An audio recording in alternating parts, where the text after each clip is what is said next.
In the early 20th century, one of the most notorious and controversial murder cases in the American South captured the nation's attention.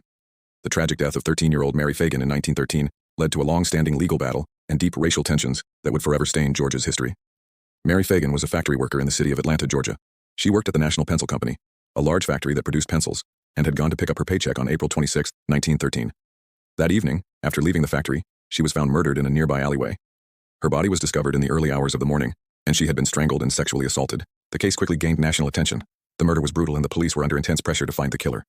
The investigation was complicated by the fact that there were few witnesses, and the crime scene offered no immediate clues. The police initially focused on a factory night watchman, Newt Lee, who was the last person to see Mary Phagan before her death.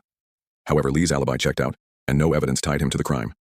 As the investigation dragged on, the focus shifted to Leo Frank, the factory's Jewish-American superintendent. Leo Frank was a highly educated man from Brooklyn, New York, who had moved to Atlanta to work at the National Pencil Company. He had no prior criminal history, but his position in the factory and his Jewish background made him a target of suspicion. Frank's actions the night of the murder were somewhat suspicious. He claimed to have been at his office during the time of Mary Phagan's death, but he had no one to corroborate his story. Additionally, he appeared nervous when questioned by police. As the investigation deepened, Frank became the primary suspect. It was revealed that he had been seen talking to Mary Phagan on the day of her murder, and some witnesses testified that they had seen him near the scene of the crime. However, there was no direct evidence linking Frank to the murder.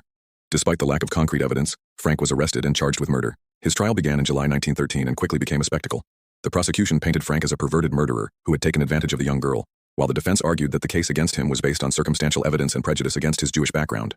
The trial was marked by public outrage, with many in the community eager to see Frank convicted due to his ethnicity.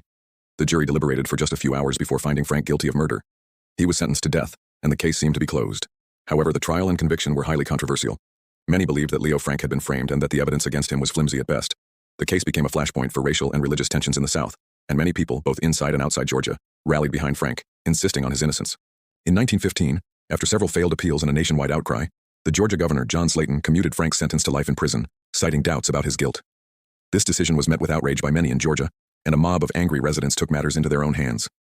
On the night of August 16, 1915, a group of men stormed the prison where Frank was being held and abducted him. They drove him to the town of Marietta, near where Mary Phagan had lived, and lynched him. His body was left hanging from a tree as a grim symbol of the mob's justice. The murder of Leo Frank remains one of the most infamous acts of vigilante justice in American history. In the years following Frank's death, the case remained a point of contention. Some believed that Leo Frank had been the victim of a miscarriage of justice, while others argued that he was rightfully convicted. In 1982, the state of Georgia posthumously pardoned Leo Frank, acknowledging that his trial had been unfair, and that he had likely been innocent of the crime. The death of Mary Phagan, combined with the tragic fate of Leo Frank, remains one of the darkest chapters in Georgia's history. It highlighted the deep-seated racial and religious prejudice that existed in the early 20th century South and underscored the power of public opinion in shaping the course of justice. The true identity of Mary Phagan's killer remains uncertain. Some believe Leo Frank was innocent and that the real murderer was someone else, but the case remains officially unsolved.